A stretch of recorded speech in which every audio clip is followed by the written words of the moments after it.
एक ही शब्द है कनक, लेकिन कनक कनक ते 100 गुनी, मादकता अधिकाय, वा खाए बोराए जग, या पाए बोराए। बोले कनक ही शब्द है। जैसे ताड़ना शब्द का हम प्रयोग केवल वही समझे कि ताड़ना देना ही नहीं, उसका अर्थ अलग अलग है। जैसे कनक शब्द है, कनक को सोना भी कहते हैं और कनक को धतूरा भी कहते हैं। कनक को धतूरा भी कहते हैं। एक कनक है जिसके खाने से बावरा हो जाएगा और एक कनक है जिसके पाने से बावरा हो जाएगा। कनक शब्द एक ही है लेकिन दोनों का अर्थ अलग अलग हो गया। ऐसे ही ढोल में ताड़न का तात्पर्य है उसको पीटना, लेकिन वो शास्त्रीय संगीत के आधार पर उसको ताल देना। ताल देने से ही वो राग प्रकट करता है, आनंद की उमगन करता है, ना कि प्रार्थना करने से। समझ रहे हैं? अच्छा, गंवार, गंवार कहते हैं विवेकहीन पुरुष को। विवेकहीन पुरुष को कोई कार्य दे दो और उस पर दृष्टि न रखो तो कार्य नष्ट हो जाएगा। वहां ताड़ने का तात्पर्य उसको पीटना नहीं है, उस अविवेकी गंवार पर दृष्टि रखो। जो आपने कार्य सौंपा है, जो भी कार्य उसका है, उस अविवेकी पर दृष्टि रखना ताड़ना हुआ। उस पर दृष्टि रखो, क्योंकि वो अविवेकी है, गंवार है, वो कार्य प्रणाली ठीक जानता नहीं। आप जहां त्रुटि होता संभाल लेना तो वो संभल जाए, क्योंकि वो गंवार है।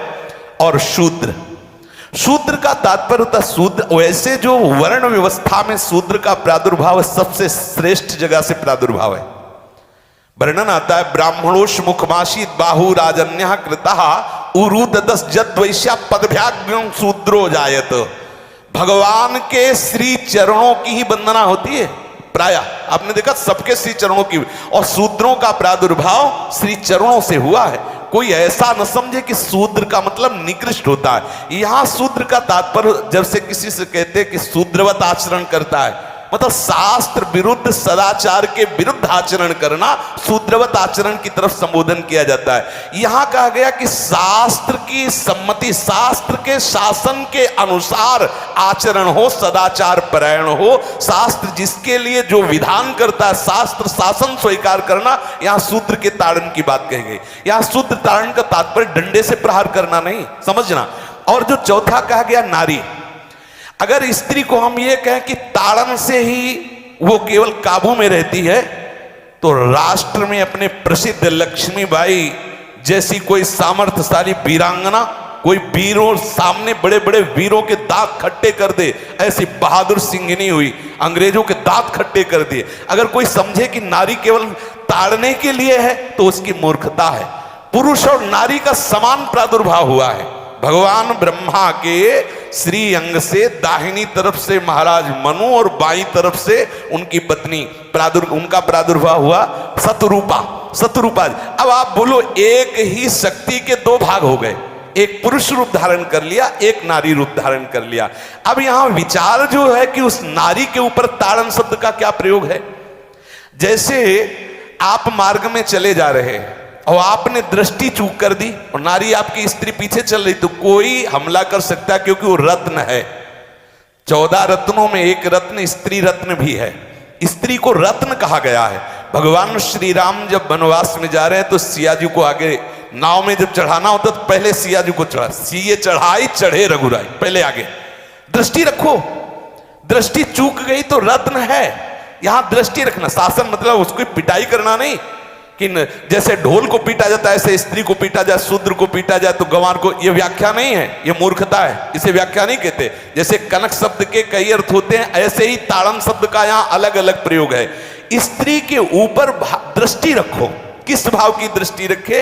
क्योंकि वो हमारे यहाँ रत्न की तरह है। कहीं कोई ऐसा ना हो कि कुदृष्टि वाला कोई उस पर हमला कर दे। पाणी ग्रहण संस्कार में रक्षा का भी सूत्र बताया जाता है कि आपको अभी ये समर्पित है, आप इसकी रक्षा करें। हमारे शास्त्रीय सिद्धांत में देखो, कभी भी स्त्री को अकेला छोड़ने का सिद्धांत नहीं पाया गया।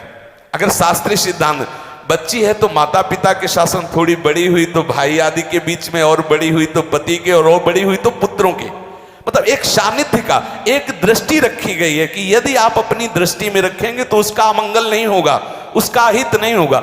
ये जो जैसे मानो कोई सी स्त्री को अकेला कोई पा गया और कुमार्गामी वृत्ति वाला हुआ, तो आज जो घटनाएं सुनने को मिलती हैं, अगर हमारी दृष्टि हो उस पर तो ऐसा नहीं हो सकता। और दूसरी बात यह है कि स्त्री को बुद्धि स्वरूपा भी माना गया। भगवान से भीष्म जी कहते हैं, मैंने अपनी कुंवारी कन्या बुद्धि को, हमारी कुंवारी कन्या है बुद्धि, सदैव सुरक्षित रखा है, आज आपके चरणों में समर्पित करते हैं। तो शास्त्र शासन के द्वारा बुद्धि को सदैव अपने अधीन रखो, कहीं बुद्धि कुमार्गगामी ना हो जाए। यहां स्त्री के ताड़न का केवल एक सूत्र है कि आप उस पर दृष्टि बनाए रखें, कहीं स्त्री रत्न कहीं अपवित्र ना हो जाए, कहीं दूसरे का किसी तरह से कुमार्गगामी लोगों का ऐसा कोई बर्ताव ना हो जाए, इसलिए सावधान। वहां उसको पीटने का शब्द नहीं है कि ढोल गवार शूद्र पर सुनारी सकल ताड़ना के अधिकारी। ताड़ना का तात्पर्य वहां पीटना नहीं तो विद्वता में देखो तो एक से एक, साधुता में देखो तो एक से एक, वीरांगना देखो एक से एक, ऐसा नहीं कह सकते, क्योंकि जो सामर्थ्य पुरुष में वही सामर्थ्य भगवान ने स्त्री में भी दी,